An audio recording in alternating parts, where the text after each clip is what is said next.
Ivoiriennes, Ivoiriens de toutes les régions de notre pays, Ivoiriennes, Ivoiriens de la diaspora, chers habitants de la Côte d'Ivoire, chers amis de la Côte d'Ivoire. L'heure est grave. En des temps plus ordinaires, j'aurais évoqué, comme je l'ai fait l'an dernier, l'histoire de notre pays, les progrès accomplis, les défis restants à relever. J'aurais salué les exploits de nos sportifs, de nos paysans ou de nos travailleurs. Malheureusement, et croyez-moi, je le regrette, l'heure n'est pas au discours de circonstance, au discours convenu. Il vaut mieux prévenir que guérir, nous dit la sagesse populaire. C'est donc ce que je vais m'efforcer de faire aujourd'hui avec votre permission. Quand la maison commune est en danger, ce n'est pas le moment de discuter de la taille des fenêtres ou de la plomberie. À moins de 3 mois d'une élection décisive pour l'avenir de notre pays, c'est la maison Côte d'Ivoire qui est menacée, et potentiellement la sous-région, si nous n'arrêtons pas la machine infernale de l'exclusion, des arrestations, de l'intimidation et du repli identitaire. Félix Houphouët-Boigny a fait de notre beau pays le pays du dialogue. Il est arrivé à force de patience, d'intelligence, de ténacité et aussi une de ses plus grandes qualités, d'humilité si précieuse, à faire que ce mot, le dialogue, pendant toute la période où il fut au pouvoir, soit de façon quasi automatique associé à notre pays.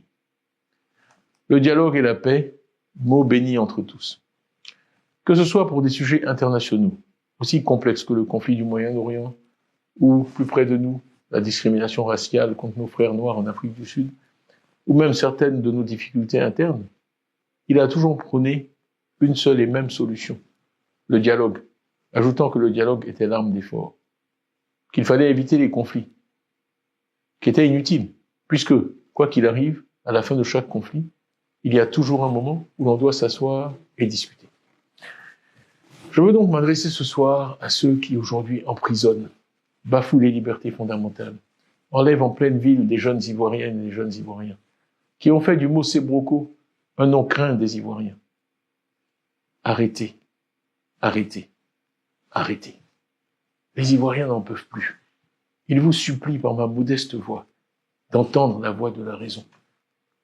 La conférence épiscopale de Côte d'Ivoire ne vous disait pas autre chose dans sa lettre pastorale du 29 juillet.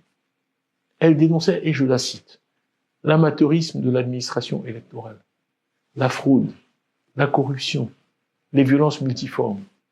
Elle appelait tous les citoyens à rejeter calomnie, diffamation et repli identitaire, et à valoriser ce qui nous unit plutôt que ce qui nous divise. Concernant la question de l'éligibilité à la présidence, la même lettre pastorale appelait à allier respect du droit et bon sens politique, en tenant compte du contexte actuel pour favoriser l'inclusivité et prévenir les tensions. Elle appelait aussi à la mise en place d'une structure véritablement indépendante et professionnelle, condition indispensable pour restaurer, dit-elle, la confiance du peuple dans le processus électoral. Voilà pour la conférence épiscopale. Ensuite, le nouveau président de la Fédération évangélique de Côte d'Ivoire, la FECI, nous disait le 6 juillet ceci. Organisons la meilleure élection présidentielle en Afrique. Élection ouverte à tous. Élection à laquelle tout le monde doit compétir pour que le meilleur gagne. Élection où on n'élimine personne avant la compétition. S'adressant aux leaders politiques de tous bords, il ajoutait « Je leur demande de s'engager dans une logique de dialogue et de paix. Ne sommes-nous pas dans un pays de dialogue ? Félix Houphouët-Boigny, le père de la nation ivoirienne, n'a-t-il pas dit, à juste titre, que le dialogue est l'arme des forts et non des faibles ? Et il nous disait, chers leaders politiques, soyez tous des forts, soyez tous forts, dialoguez. Aux leaders politiques de tous bords, le temps est venu de passer la main à une nouvelle génération. Voilà donc ce que nous disent nos leaders spirituels. Ont-ils tous tort ? On retrouve les mêmes échos dans chacune de ces déclarations. Ont-ils tous tort ? L'Ivoirien que je suis, le musulman que je suis, n'a aucune hésitation à citer abondamment la conférence épiscopale ou la Fédération évangélique de Côte d'Ivoire. Les sentiments que nos frères chrétiens expriment ici sont partagés, je le sais, par beaucoup de musulmans. Nulle religion n'a le privilège de la vérité. Et je salue sans hésiter la vérité et la sagesse d'où qu'elles viennent. Merci donc à nos frères chrétiens, catholiques et protestants, de montrer la voie sur ce point. C'est dans un œcuménisme bien compris et bien vécu que nous bâtirons une Côte d'Ivoire en paix et prospère. Et cette paix, elle profite à tous. Et de même, la violence affecte tous. Une balle qui siffle ne saura jamais faire la différence entre un musulman, un catholique, un protestant, un animiste, un évangéliste ou un athée. Et donc, il y a exactement un an, le 7 août 2024, dans mon message, je disais, la Côte d'Ivoire de demain doit définitivement tourner le dos à ceux qui nous ont divisés et continuer à nous diviser. Alors que nous nous rapprochons de 2025, disais-je en 2024, je crains que des leaders essaient de nouveau de nous entraîner dans la voie du conflit et de la violence. Le président Houphouët-Boigny nous a laissé en Côte d'Ivoire une culture de paix, de dialogue et instrument essentiel de recherche permanente de consensus. Il a bâti une Côte d'Ivoire unie, dont les fondations ont pris appui sur notre devise, union, discipline, travail. Nous ne comprenons pas ce que nous vivons aujourd'hui. Pourquoi tant d'arrogance? Pourquoi tant de violence? Pourquoi toutes ces arrestations? Amis de tous et ennemis de personne, comme aimait à le dire le président Houphouët-Boigny. La Côte d'Ivoire était un exemple de pays africain moderne et modèle. Elle a su surmonter pendant 30 ans tous les défis, qu'ils fussent sociaux ou économiques, dans un souci permanent de cohésion sociale et de richesse équitablement partagée. Cette Côte d'Ivoire était forte de sa diversité, dans une philosophie bien comprise de l'union qui seule fait la force. Ivoiriennes, Ivoiriens, mes chers compatriotes, à la veille de l'échéance cruciale du 25 octobre 2025, force est de constater qu'il règne dans le pays un profond malaise. Le PDCI-RDA, quant à lui, est porteur d'un projet social, économique et politique qui met avant tout l'accent sur la personne humaine, le capital humain, les femmes et les hommes de ce pays. Un projet qui fera régner la paix dans un pays de tolérance, un pays fier et riche de sa diversité, et qui offre à ses enfants, où qu'ils naissent sur le territoire national, quelle que soit leur origine sociale, religieuse ou ethnique, leur chance. Le PDCI-RDA a soigneusement écouté, depuis 18 mois, ce que veulent les Ivoiriens et a développé un programme basé sur ces attentes. Sans être exhaustif, que veulent donc les Ivoiriens?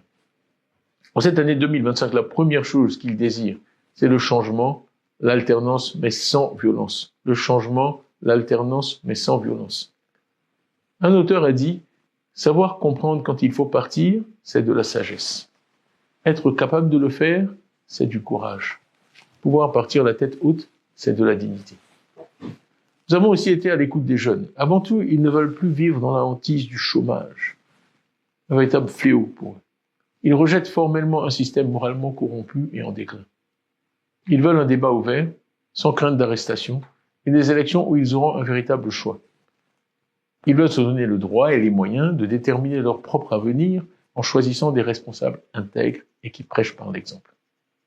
C'est cette volonté-là qu'exprimaient les 943 000 Ivoiriens nouveaux électeurs qui ont pris d'assaut les bureaux de la révision des listes électorales à la fin de 2024. Des centaines de milliers d'Ivoiriens étaient prêts à s'inscrire dans le cadre du révision des listes électorales 2025, qui, leur dit-on maintenant, n'aura pas lieu.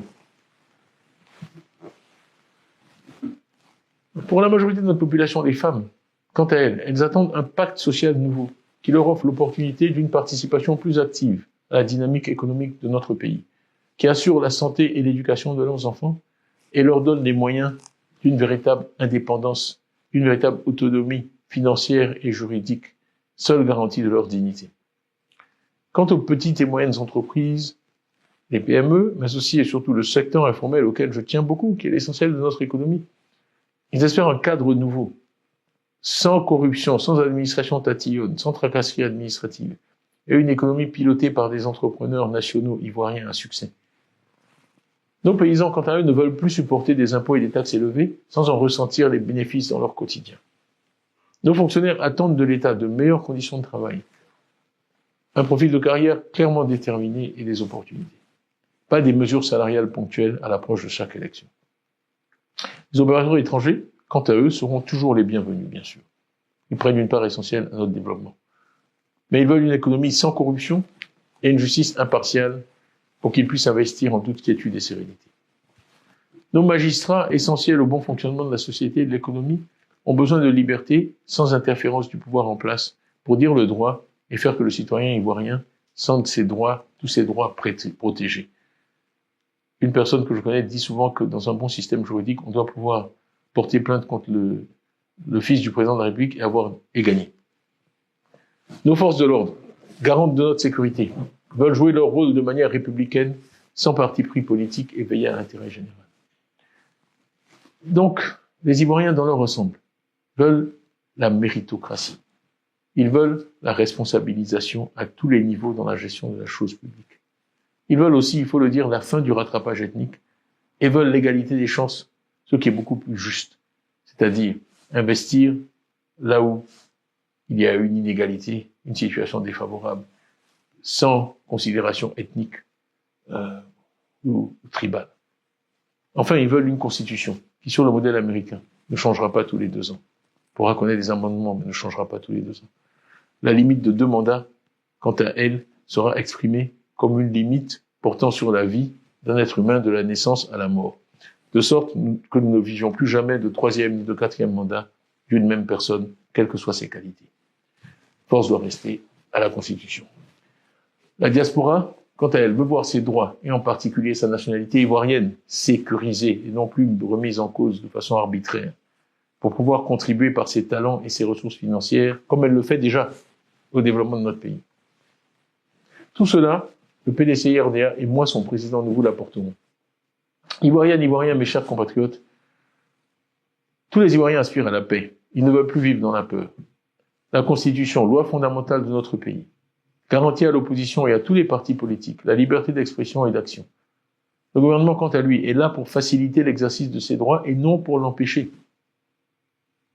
La seule solution à l'impasse actuelle est le dialogue. C'est pourquoi le PDCI-RDA s'est uni aux autres partis d'opposition, dans le Front commun et dans la coalition CAP-CI, dans le but d'obtenir que le gouvernement ouvre un dialogue politique pour aboutir à une élection inclusive et apaisée. Un mot à cet endroit de mon propos pour nos amis et partenaires extérieurs qui sont essentiels à la vie et à la prospérité de la Côte d'Ivoire. Le régime actuel est arrivé au pouvoir avec l'aide d'une ingérence extérieure majeure, nous le savons tous, sous l'égide de l'ONU. Sachez donc que les Ivoiriens vous tiennent, vous, à l'extérieur, vous tiennent comptable des agissements de ce régime que vous avez mis en place. Ayant contribué à le mettre en place, certains sont tentés d'évoquer le principe de non-ingérence, pour ne rien dire sur un 4e mandat anticonstitutionnel, l'élimination systématique du scrutin des leaders de l'opposition, les arrestations à motivation politique. Eh bien, cette position de prétendue non-ingérence adoptée par ceux-là même qui ont mis ce régime en place est tout simplement intenable, aussi bien sur le plan pratique que sur le plan des principes, sur le plan moral. Si vous voulez redresser une certaine image et préserver les bonnes relations que mon pays a toujours entretenues avec vous, et que personnellement je souhaite qu'il continue d'entretenir, bien sûr, une Côte d'Ivoire ennemie de personne et amie de tout le monde, soyez du bon côté de l'histoire. Ne soutenez pas à bout de bras un régime usé, vieillissant, corrompu, sous perfusion et à court d'idées. Si vous faites le mauvais choix, ici, c'est-à-dire celui du court terme et des intérêts particuliers, le tribunal de l'histoire et les Ivoiriens vous jugeront durement. C'est le lieu et le moment de saluer tous les efforts déployés par l'ONU, la CEDEAO, l'Union européenne et beaucoup d'autres encore, qui ont dépêché des missions de bonne volonté dans notre pays pour que la raison l'emporte. Nous les en remercions, nous les remercions pour leurs efforts et nous les encourageons à les poursuivre. Malheureusement, à l'heure où je parle, de nombreux militants du PDCI-RDA et d'autres partis politiques sont en prison. Avant de terminer mon propos, je voudrais donc bien sûr exprimer ma solidarité et ma compassion à nos prisonniers et à tous ceux qui croupissent dans nos prisons en raison de leurs convictions politiques. Un jour, ils seront reconnus et célébrés comme les hommes et femmes de courage et de conviction qu'ils sont. Je demande au gouvernement, dans un souci d'apaisement, à un moment critique de notre histoire, de les libérer. Libérez-les. Ayez le courage de les libérer et libérez-les tous. Il n'est pas trop tard pour éviter à notre pays de revivre un passé récent dont tous les Ivoiriens veulent oublier le souvenir. Le PDCI-RDA, par ma voix, s'engage à continuer toujours à œuvrer pour la paix, pour le dialogue, pour construire une Côte d'Ivoire fidèle à la vision originelle du président Félix Houphouët-Boigny, paix à son âme. Malgré toutes ces difficultés, je demeure personnellement optimiste, convaincu que je suis, que les meilleurs jours de notre pays sont à venir, avec un président élu au cours d'un scrutin inclusif, honnête, transparent, organisé dans la paix véritable. Pour une Côte d'Ivoire unie, paisible, tolérante et fraternelle. Bonne fête de l'indépendance à toutes et à tous. Vive la Côte d'Ivoire. Je vous remercie.